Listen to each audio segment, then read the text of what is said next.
The chair recognizes the Sergeant at Arms.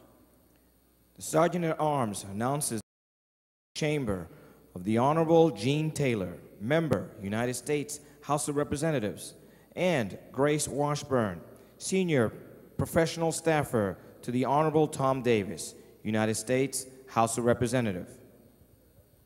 Retired Brigadier General Robert V. Taylor, immediate past Chairman of the Board, National Guard Association. Lieutenant General H. Stephen Blum, Chief, National Guard Bureau. Major General Harold Cross, the Adjutant General of Mississippi. Major General Newman, the Adjutant General of Virginia. Will the Sergeant at Arms escort our distinguished guest and their party to the platform?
Please be seated.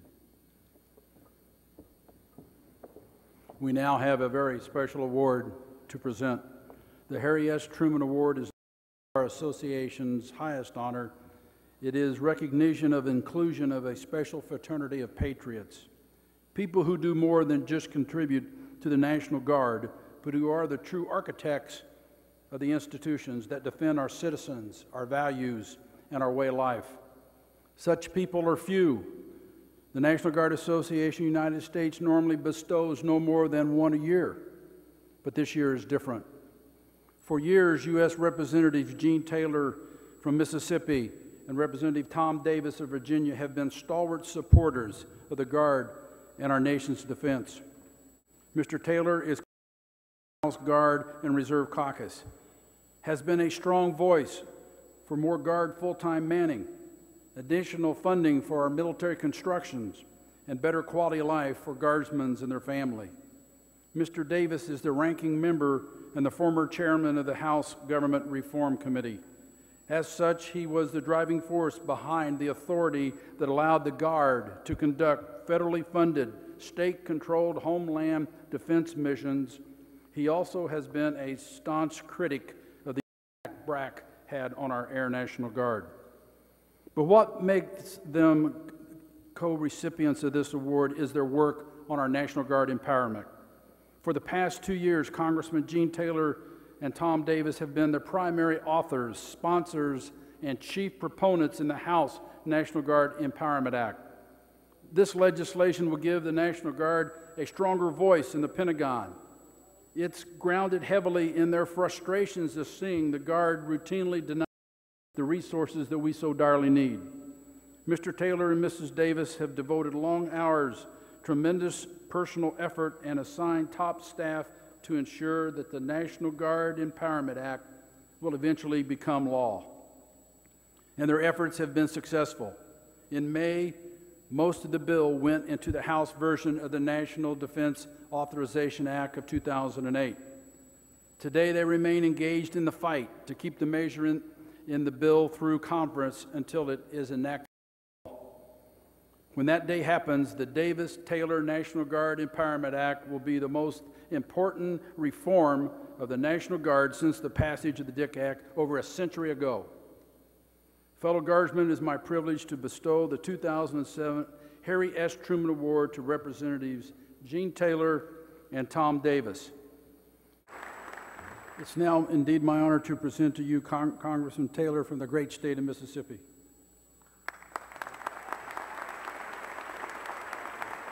Thank you.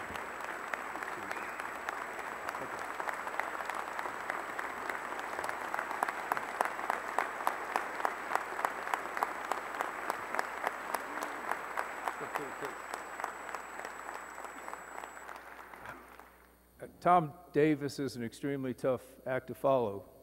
For starters, he speaks in whole sentences. He's a nice dresser. I almost wore a suit, but then the guys from Mississippi wouldn't recognize me, so I hope no one takes offense. But I want to tell you how grateful I am for this award. I was fortunate enough to get to Congress when the great Sonny Montgomery was still there, and he is and always will be one of my heroes, and with the great things he's did. This morning, General Blum asked a room full of young officers how many of them have used the GI Bill. And I've got to tell you, Sonny would have been very proud to see that almost approximately 100 people in that room raised their hand.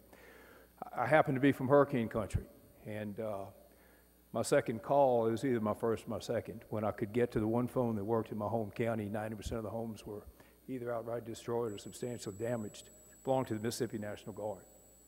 And it was to General Blum. And I wanted to let you know, the Mississippi Guard did a magnificent job, but keeping in mind that half of them were in Iraq the day of the storm.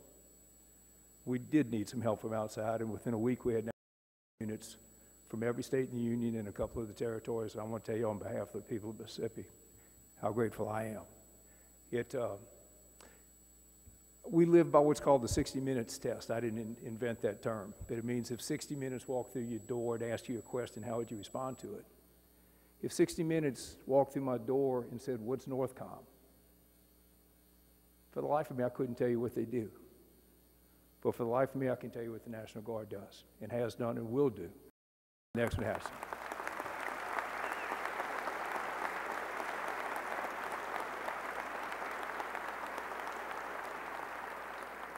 And I am convinced, just as Sonny was convinced, that with the proper resourcing, with the proper training, given the right set of directions, we don't need a NORTHCOM if we have a properly manned and resourced National Guard. You are the nation's 911.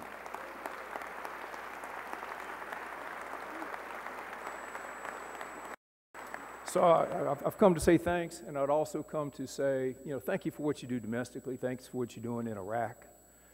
We've had, like I said, about half the Mississippi Guardsmen go there, and I was absolutely dumbfounded in the room this morning. Probably 80% of the people, the young officers in there, had been to Iraq or Afghanistan. And I know that's tough to put your lives and your families on hold for that. But we want you to know the American people, no matter how they feel about the war, are for you and are grateful for you. And the only request I would have as someone who helped make TRICARE, Total Force TRICARE, happen, please get the word out. The DOD did not want this to happen. This is a congressional initiative because we know that the Guard and Reserve deserve it.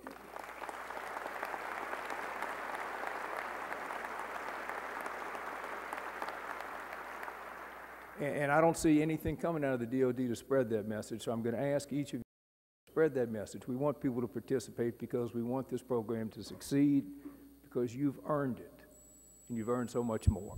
Above all, you've earned the thanks and admiration of the American people. Thank you very much.